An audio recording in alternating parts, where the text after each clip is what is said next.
So this is going to be a review for the wheel support pulley. I'm going to go over what we went in class yesterday so that the people who weren't there will know what to do for the homework this week. So I'm going to start by loading in the pulley solid. I've already downloaded it, so it's in the W12 folder. We're going to do the setup ourselves this time, so I'm going to go up to the machine, mill. I'm going to grab the default. If you have the stick mill 3X machine, pick that one, but otherwise default is fine. We're going to be machining on two sides of this pulley, so I'm going to rename toolpath group 1 to op 10. I'm going to right click on machine group. I'm going to create a second toolpath group. We're going to call that op 20, and actually I'm going to add the plane designations here too, so it should be op 10 G54 to start. The other one is op 20 G55. I'm also going to create a couple of levels that we're going to use later on. So the first level I'm going to create is op 10 reference geometry. I'm going to make one for the op 20 command as well, op 20 ref geometry. So after you have the levels created, this machine group and toolpath structure set up, now we're going to go and create our planes. So we need one for G54, which is going to be the top of this part, and we need a second one for G55 on the bottom. So to create the G54, I'm just going to right click and duplicate top. We're going to rename this G54, and then we're going to change the position. So in order to do that, I'm going to go to the bottom left hand corner, click the icon that says select a new origin, and we're going to put the WCS on the center of that bore right there. This is going to be our active plane, so I'll make that active right now, but I'm also going to make my G55 as well. So I'm going to flip this part over. This time I'm going to create a new plane by clicking from solid face, and I'm going to select the top of the part. You'll notice that the Z is correct, but the X's and Y's are in the wrong position, so I'm going to cycle through this until I get what I want. Plane number 3 is correct, so X should be going to the right and Y should be moving away from you. At that point I'm going to click OK. I'm going to change my plane name to G55. And we can click OK. So now we have both of our planes selected here. G54, G55, and again G54 is what we're going to start in. So I'm going to click on the G view in this screen to get my view to reset. I'm going to go to save this file.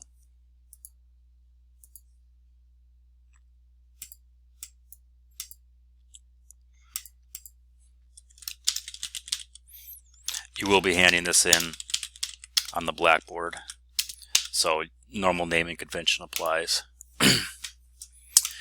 So now I'm going to create the stock for this part. I'm going to go back to Toolpaths, Properties. We'll go to Stock Setup. I'm going to change my stock plane to G54. So that's what our stock is based off of. Our coordinate system is G54. I'm going to change the shape to cylindrical. We're going to change the axis to the Z, so we're going to extrude up and down. The height is 1.48 according to the print, and the diameter is 3¼ according to the print. Our Z is going to end up being negative 1.48. That's going to position the stock in such a way so that it envelopes the entire part. I do need to click display so that we can see the outer profile of this. So that looks good. And then you can see that our stock is enveloping the part. So we're only going to machine in the inside features here. We're not going to machine the outside. Let's save that again. Now I'm going to go back to levels. I'm going to make sure my op 10 reference geometry is selected. I'm going to draw a circle that represents the stock. So I'm going to go to wireframe, circle center point. I'm going to get the center of the pulley, and the diameter of this circle is 3¼ We're going to use that for a machining region later on, so we need to have some kind of geometry there. We'll do the same thing for the bottom too. So now we're ready to do our tool paths. We're going to use dynamic for the first two and then contour for the next two. So dynamic mill. Our machining region is going to be that line that we drew. And again, remember that you're switching modes between wireframe and solids when you're making selections. If you can't highlight what you want, make sure you change the modes that represent whatever surface you're trying to click on. So our machining region is the stock profile. We're going to go from outside on this. Our avoidance region is going to be the inside of this hub. I'm going to change this one to 3D since we're picking a 3D over here, 3D structure. Make sure you have loop selected. And then that is it for our chaining. So if you have the stick mill tool library you're working with, you want to pick a 1/2 inch flat roughing end mill.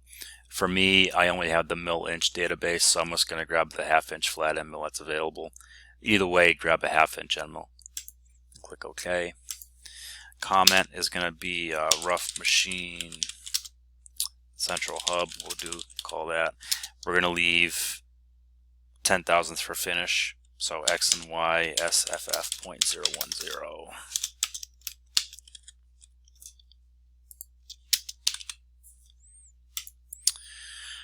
Skip holder, skip stock, cut parameters, we're going to change the step over to 50%, make it a little bit more aggressive. Stock to leave on the walls, again 10,000ths, nothing on the floors. Entry motion is going to be fine, we don't need to touch any of that stuff, no depth cuts. Linking parameters should be our standard. So clearance is 2 absolute, retract quarter absolute, feed plane quarter absolute. Top of stock is indeed 0, and our depth is going to be an absolute value, and we're going to be clicking on this surface to get the value. So negative 365. So we're basically machining this area here to start. Coolant's going to get turned on. We'll click OK and preview this, and the toolpath looks good.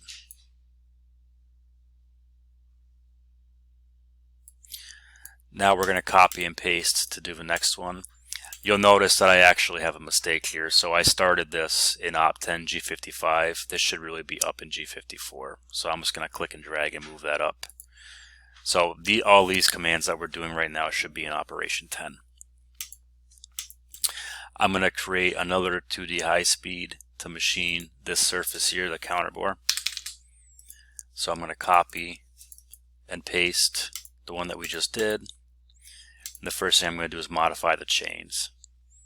So this time our machining region is going to be this bottom surface here. We don't want to go out past this area.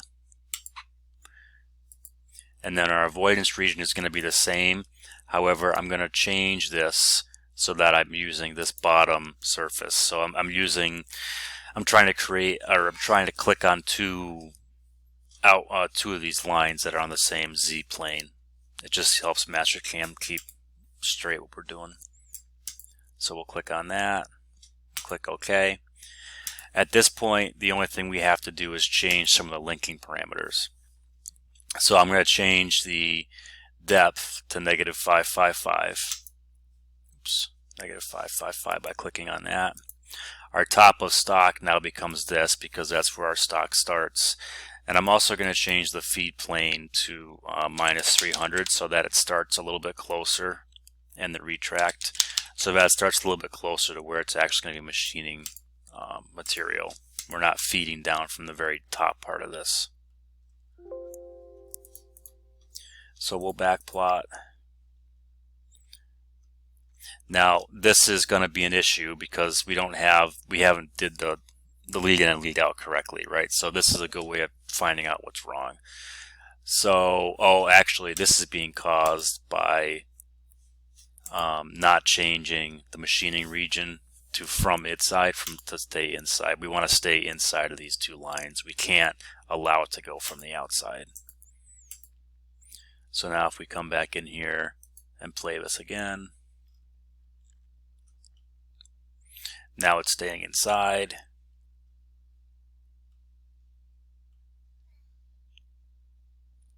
We're going all the way down to depth, and then we're going to go around. So this roughing command is complete. And the other thing I'm checking too is to make sure I'm leaving 10,000s here. So there's 10,000 there. When it gets to the inside, we should also have 10,000s left right there. So there's a gap right there as well. So those two roughing commands are good. Now we're going to create the two finishing commands. I'm going to go to Contour, Toolpath Contour. We're going to do the outside first. So I'm going to click on this outside chain. I'm going to use the same tool, but for you, make sure you change this to a 1/2 inch finishing end mill. So you had a 1/2 inch rough for the first two operations, and now for the next two operations you're going to have a 1/2 inch finish end mill. So for this one I'm going to say finish outside contour wall. Speeds and feeds stay the same, we're all good there. Cut parameters stay the same, no depth cuts. Our lead in and lead out we need to shorten a little bit, otherwise it'll crash into the wall. So I'm going to change the length and the radius to 25% of the tool. And when you do that, it changes the actual distance and radius to 1/8 of an inch, which is good there. Inside of linking parameters, we do our normal, so absolute 2, absolute 1/4 inch retract, feed plane 1/4 inch absolute. Our top of stock again starts here at 365, and then our absolute depth should be -555 there. And we're also going to flood this again with our coolant. Applying OK. We'll backplot this toolpath. So I'm checking to make sure we don't hit anything we're not supposed to. In this case, we're good. So there's our finishing path. Now I'm going to duplicate this contour and do the same thing for the inner part. So I'm going to right click on contour, copy, right click and paste. Now I'm just going to change the chain, right click rechain all. I'm going to pick the inside surface here, click OK. I'm going to go into parameters because we do need to modify a few things in the linking parameters here. So for example, our top of stock for this one is actually 0. It's on the top of this hub. Our depth is good. Everything else stays the same. We click OK here. We can preview the back plot and see if we like what we see. Again, just double checking and making sure we don't have any crashes anywhere. That all looks good. So I'm going to save this. And at this point, we've made it through what we did in class. A lot shortened version, right? But this is review for most people. And if you fell behind at all, you can always stop and rewatch the video, and we'll have some more in-depth explanations as we go through the end of this course and then the start of Cam 2. We'll be doing some more of this stuff kind of freeform.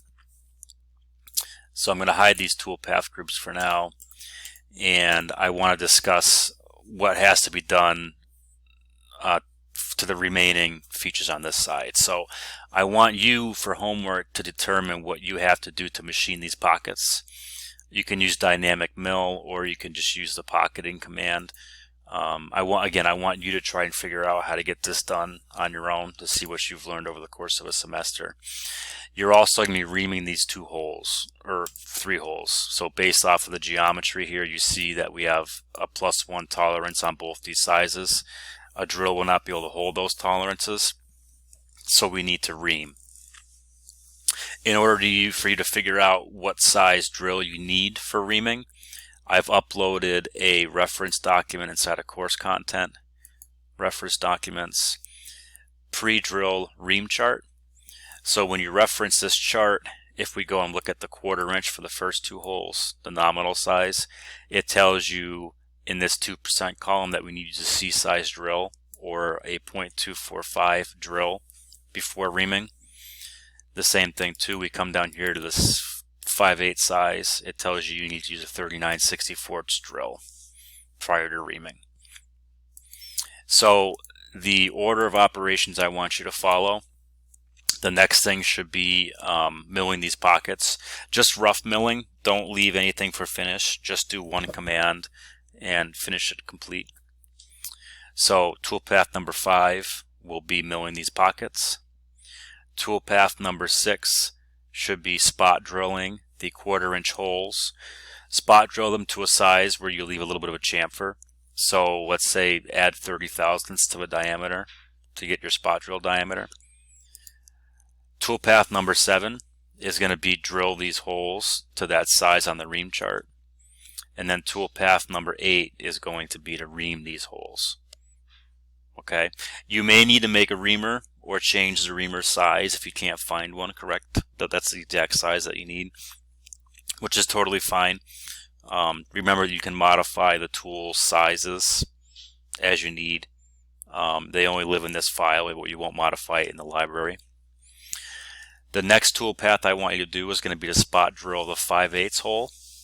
And again, use a spot drill that's going to allow you to create a small chamfer. So add 30 thousandths to the size so you have a slight chamfer there. Then you're going to pre-drill with the drill spot that we called out on that chart that we just looked at, and then you're going to ream. Okay. Now, when you drill these, make sure you're peck drilling and make sure you break through to the bottom here. This bottom part will not be machined yet, but you need to at least go 100 thousandths below this area to make sure you get that hole fully formed. Okay. Once you have all these features created on Op 10, what I want you to do is go to the back side and machine the other. You basically take these two high speeds and these 2 contours, and you're going to copy and paste these to the bottom and finish this up. I'm going to give you an example of how to do that so you know what to look for. I'm going to start by taking these tool paths here. I'm going to copy these and I'm going to paste these into Op 20. Oops. Cancel. I just screwed that up. So let's delete those. We got to move this red flag down into Op 20 first before we do the paste. So I'm going to take these, only these 4, because you can do the other operations from the other side without having to do that on both. So I'm going to copy, paste these down to the bottom. And now we got a couple of setup things to do. So I got to make sure that inside of my planes, I make G55 my active. And then I'll click on the G button to reset that view so I know which side I'm looking at. We also need to create that reference geometry again that we did for Op 10. So I'm going to make the level number 3 active. I'm going to go to wireframe, circle center point. I'm going to draw that circle again at 3 1/4. There we go. And now I'm going to show you how to modify. So these bottom 4 right now are currently, on the back side because they're on the wrong plane. There's only 2 things you have to change. So the first ones is the geometry, right? So for machining region, I need to pick on that new line that I selected, or rechain that. So I'm going to go back to C plane and pick on the circle that I just drew on the back side for G55. And then I'm going to modify the avoidance region and change that to the G55 side as well.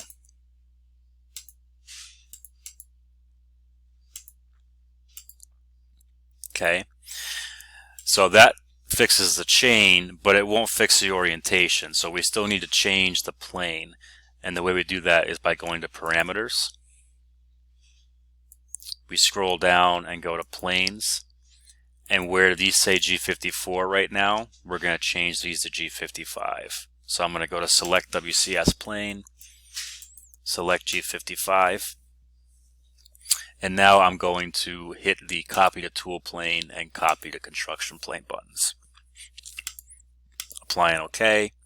And now when we regenerate this tool path and run the back plot, you're going to see that now we're running this tool path on the back of the part as well. So you perform those two steps on all 4 of these, and then your part's going to be complete. Okay. So again, Op10 G54, I want you for homework to figure out how to machine these pockets, how to machine the holes.